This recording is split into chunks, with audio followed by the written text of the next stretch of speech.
Well, let's go with it. How's it going, fellas? This is A.R.M interviewing Psycho Man, Demented 13. We're going to interview him about his music career and get you guys to get a quick taste of water there so he can clear his throat. Make sure you can hear him.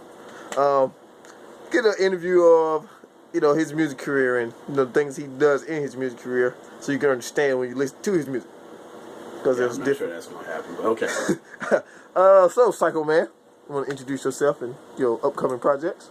Alright. Yeah, Psycho Man, hired henchman, I go by a whole bunch of names. Anyway, pretty much we got some freestyles and stuff that I'm gonna be putting together. I'm putting together a new project now, Psychopath Zero. This is a follow-up to Club Battlefield, and then I'm also gonna go back and get an older joint that I had way back when called Feel the Pain. Before he met me. Yeah, it was like a hired henchman joint that we did. This is back when Nice Studios had a studio and I was hanging out with them and such. So that was a while back. I'm going to bring that up, update it, re-release it. Cool. So quick question for the fans who want to listen. Does it not bother you to go by the name Psycho Man and then uphold to your name in your music? Funny thing behind that, actually. I used to be Dark Side, but there's a dude who's in Iron Fist with us named Dark Side. But I ended up with the name Psycho Man kind of in basically lapse of finding a better name. So it just kind of stuck. I've been referred to as Psycho for a while. Any place that you would rather take your music? Probably Canada. I hear that they're real supportive about music. I live in South Carolina. Don't get me wrong, this is a nice place to launch pad from, per se, as far as it's cheap to do stuff. But we don't have an active, strong, independent scene. So it's real difficult for artists to actually get out there and pretty much build up rep with the scene. So you have to leave South Cat to actually get stats and numbers and shit. True. So most of my fan base from when I was 17, 15, 16-ish and whatnot, my fan base has always been out of state. So my fan base is in places like Cali, Michigan, Minnesota, Texas, Alabama, Florida, Hawaii, Japan. And when I say that, I'm not getting crazy numbers. These are only a handful of people that a tracking system was able to pinpoint. I have sales of music here or listeners here. So, how do you feel about how can I say this?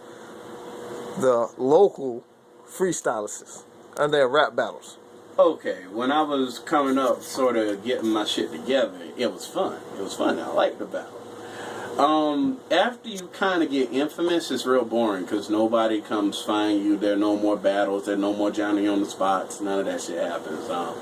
College apparently killed that shit for me.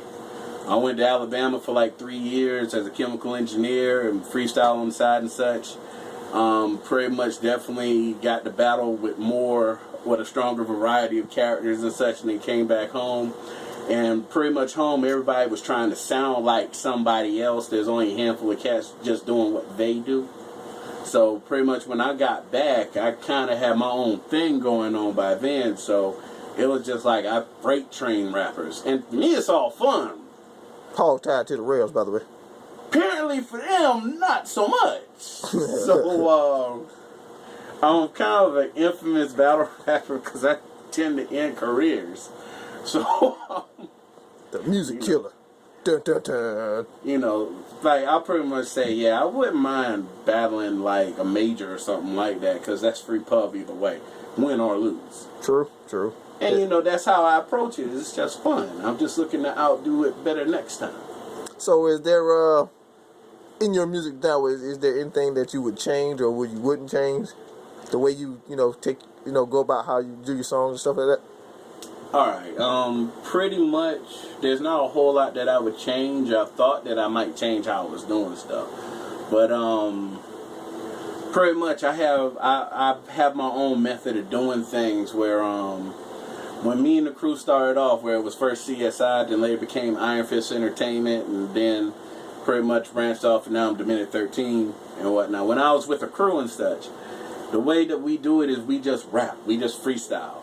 We just put on like beats. We have 60, 90-minute tapes. Just hit play and record, and we just freestyle. That was how it was. And for the ones of us who write or couldn't write, we learned how to write too. So we write and freestyle, and then we got to the point where it was just sort of like we noticed that if freestylers had this one problem where, you know, they kind of hit a limit and they run out of content sometimes, or they start recycling content. It's not a real problem because people still like it, but to me personally, it was just like, it's repetitive, you're starting to suck. My personal opinion. And with writers, they can write such amazing crap and whatnot, right? But the problem is that, you know, they can't come up with it off the top too well. So, you know, if they write 4 verses, they only got those 4 verses, and that's it. It's the end of the show. Freestyler can go all night, but, you know, he may start reciting the same track or the same material over 5 or 6 songs later, and mix it in with some new stuff, and you can still tell it's the same thing, and it's not really impressive. So me and Demise kind of did a hybrid of that and such too, and Kev always freestyle with us in personal and whatnot, and Dark Side, like the crew and whatnot, we kind of always had that sort of thing, and they've just made us some monsters, and we didn't even know it. We was just having fun with it. So if we could have changed that, I would change our awareness of what the hell we were, so we could have made more money off of it. True. Spoken of a true thought. Just saying. Yeah. So, quick question. Would you be bothered by any way if there was a female music artist version of yourself? I'd have to see that. I'd have to see that. Intriguing, huh? Yeah, because one thing is, and this I'll just point blank say it, part of the reason why I believe I only am where I am in my quote-unquote success is because, yeah, I'm unusual and strange with what I do, but I'm a hard radio item to sell. So I like to do songs and topics and tracks and stuff that are a little too heavy-handed for, you know, I want to dance and be a fuck, I want to dance and be a fuck. I don't make a lot of those tracks. I pick at people who make those tracks and whatnot. So, you know, we used to have, I'm notorious because one of the things I do is, sorry Timberland, but your boy Magoo, we used to pick at that nigga all the time. Yeah, you know, I got this voice and such, I'm so hard, something, blah, blah, blah. You know, we just do that voice and use the style and pick at him and shit. And we battle other people like that too. And people that I battle and whatnot, I pick their style up and spit their style back at them. I'm an asshole. But it was fun. It's what we did and such. So, like, I'll be bullshitting, and fellas can testify to this shit. And, you know, we may hear something, and I may just start doing that shit, and it sound hot as hell, but it never get done because it wasn't something serious. And I'm trying to incorporate putting more of that stuff out there, too. Took it less likely, is what you say. Yeah. You know, I'm not going to seriously walk in the booth with that. I'm not. But outside the booth now. Booth need love, too, nigga. Yeah, I might Lil Wayne it outside the booth, but, you know, it's because I'm making fun of him. But it sounds hot because I'm not directly saying it. You going to be crying on the track? Yeah, Mula, baby. Admittedly, yeah, it sounds like it, but you could just see me, like, smiling the whole time I'm doing it. You know, just like, I kill you, MCs. I kill you. Yeah, I do that kind of man song. That is what we call the Down syndrome rapper. Yes. I'm just saying, if you're going to sound slow when you retarded or when you're rapping, more than likely you're the gas up on some drug or retarded. Well, he's supposed to be stepping out now, so I'm stepping out of the. I'm happy to hear that he's collected his monies and he's stepping out of it, so that element won't be there. So. Okay. So how long you've been rapping, and what's some of your inspirations of that started you to freestyling and rapping? It's been about 15 years, and the way it started is a homeboy of mine, Alpha Sector Assassin. I won't say his real name. We just kind of sat down. Was like, we should start a rap group. Neither one of us at the time could rap, but you know, we developed. And pretty much I was just writing rhymes, more or less, just kind of pretty much things keeping me from going crazy at the time I was writing it, because I have a special level of stress. Gonna get me flagged and put in a jacket. Flag, goth, and satanic. So we got some crew, we got some people together. We got Demise. When he was back then, he was still known as 3D and the Jet Black Ninja. And we had Kev, who was Kev Mack back then before he became Killer. And you know, we started a little group and started battling here and there, and we battled the Food Dynasty. That's where me and Demise got our first verbal ass whooping, and since then we turned into fucking monsters and haven't been back since. We crushed motherfuckers all day and hurt them something severe. So, lesson learned. Beat your kids. That changed in a positive way. Exactly. I'm bullshit. Well, wait. Beat them, but don't beat the hell out of them. Like, you know, spank them, punish them, but not, you know, some serial type. Zorro with the belt. Yeah. Sorry. So pretty much that's just how it was and such. That's pretty much what it was. I'm not even sure I answered the question because I don't remember the question now. It was how long you was rapping and, you know, some of your inspirations that led you to rap. Oh yeah. Pretty much I came into rap kind of late though. Wu-Tang was the new thing and it was kind of not so new when I got into it. And pretty much that was like the first group that I heard, and it was just like, I like what they do. It seems more in line with what I do, and a lot of my music selection and choices are kind of based on stuff I kind of have going on in my head that I like to write and stuff, but I can't necessarily say out loud because, you know, people have issues when you're not normal all the time. And then there was that awkward silence. So yeah, so it's just kind of like, you know, hearing Wu and such. People hear a lot of my year one stuff too, and they're just pretty much like, you were supposed to be a part of Wu-Tang. It's just like, maybe. I don't know. And now they pretty much don't even have me anywhere, like, connected to almost some other shit now. So, before we end this interview, is there any shout-outs, any promotions you're going to do, and, you know, any other people that's in the Demented 13 or any other artists you know out there that's willing to, you know, put some songs to the web channel, not to the YouTube channel, and, you know, you'll go ahead and give them a shout out or heads up? Definitely. Pretty much the Man 13 is actually a one-man crew, but we work with whoever. The actual like crew group is the Villains, but you know there's another group running around with that tag, so we have to switch that up and get the trademark right. But pretty much A.R.M, Kev Mack, Demise, Personal, Dark Side. They don't go by them names, it's still them. Mercenary, Ish, Billy Ho. I don't make that name up. I'd rather call him B-Lord. He calls himself Billy Ho. The many strippers that I meet who actually buy CDs and albums, yeah, I don't judge. Big booty bitches. Yes, they like violence. Let's see. There's some other people. Cats that I used to freestyle with in Tuskegee, Alabama. Yeah, those cats. Anybody who I battled, whether I crushed their career or not.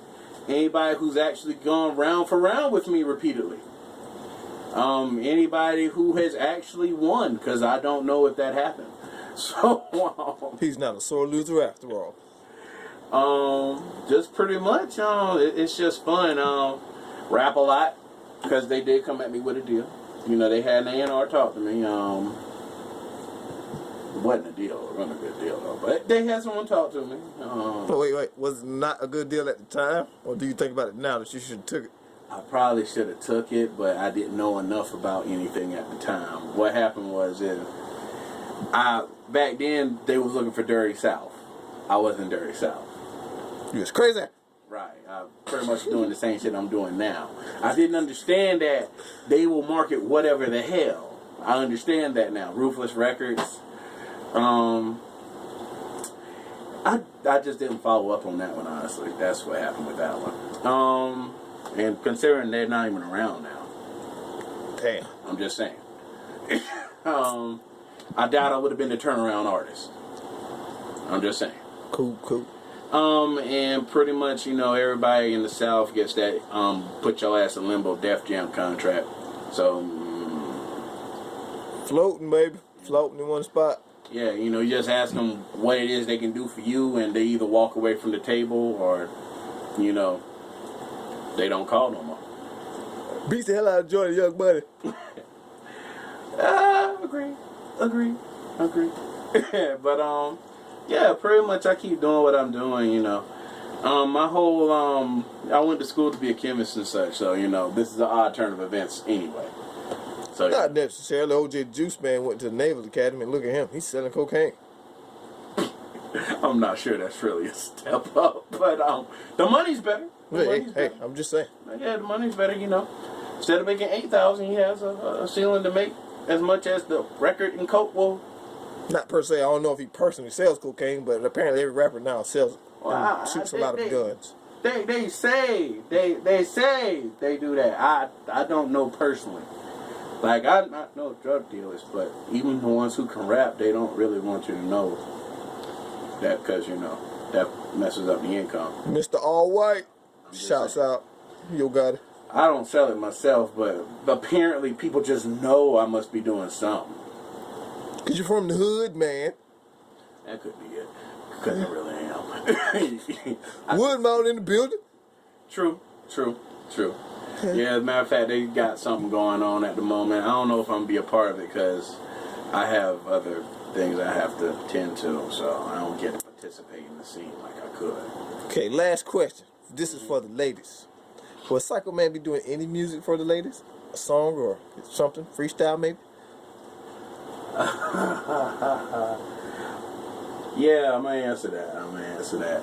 I did two, maybe three, but two songs on Club Battlefield that are for the ladies. They might be super cheese, but they for the ladies. So ladies, gotta go cop that Club Battlefield. And also too, yeah, I do songs for ladies every now and then, and I do freestyles for ladies every now and then. They sound so god awful awkward to me though that I don't release them out for it just sounds wrong. Hey, whatever don't fit. You know what I'm saying? Sometimes you got to push it out there, you know. Yeah, now you know. Granted, if you know I put it up and they co-signed it, then that's different. That's different. I can't say I do a whole album like that because that's asking a bit much. That's cool. I'm not that dude. So that was Psycho Man. Mm-hmm. You know what I'm saying? And also you can check out his YouTube channel. Yes, SC the Minute 13. Also check out his Facebook. Hired Henchman. There you go. Also his Twitter.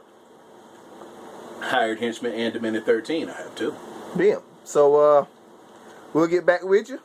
Maybe with some other set of few artists that we're gonna run into. Oh. See if we can get them to get interviewed. And also too, you know, I do shows. If you pay me, I'll come. Shows, freestyle battles, we do it all. But I'm gonna tell you now, you better have your straight jackets, cause we're monsters and we're coming up to tear down pretty much everything. Yeah, that's what we do. We do that. One love, and we out.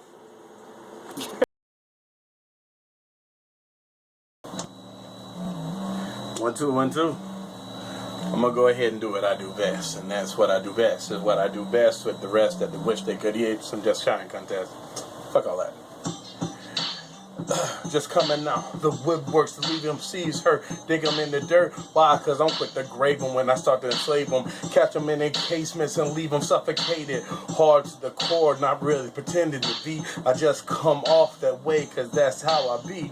So why? Go ahead and keep on flexibly bending minds backwards till the next chapter. Then that's like I'm writing the holy texts backwards. Or some bullshit, or rather some fool shit. Or maybe it's just something that I come equipped with to flip quicker than most wish that they could. So that means I just stay hardcore on it. And when I come through, I just take apart components. Cause I turn them seeds to scrap metal, dissect them. That's why when you catch me driving, I wreck them. Can't help it, cause I shit them like the rectum. So that means I just come with the correct tone. Or rather, the type to leave their minds fucking blown. Like we just go ahead and went anti-personal. Coming through with the quick dispersal. For a hot few, maybe just a couple of bars for the view.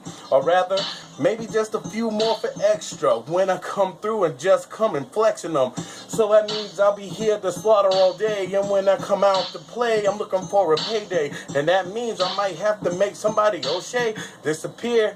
Just goodbye, baby. So that means it is what it is, and that means I might be doing it for the kids, or rather have your kids flipping out and coming for you with a couple of 44s and a 22. Why? Because we do it assassin style, back in the head execution, so you know what I said, and it's a trademark. So as we embark and start the wet work, niggas get hurt trying to get the plus like perk, cause I'm all in their head fucking up their lines. That's just some other shit that I be rolling by. So that means I got something that divine and start to creep up on you like Japanese vines. Why? Because I'm strangling everything, I'm taking over. Nobody can stop this, the kid from October. Coming through to make sure I catch you off guard, even when you twisted or maybe slightly sober. So that doesn't matter, cause I will leave them foosball fucked up beyond recognition. Nobody cares, dog.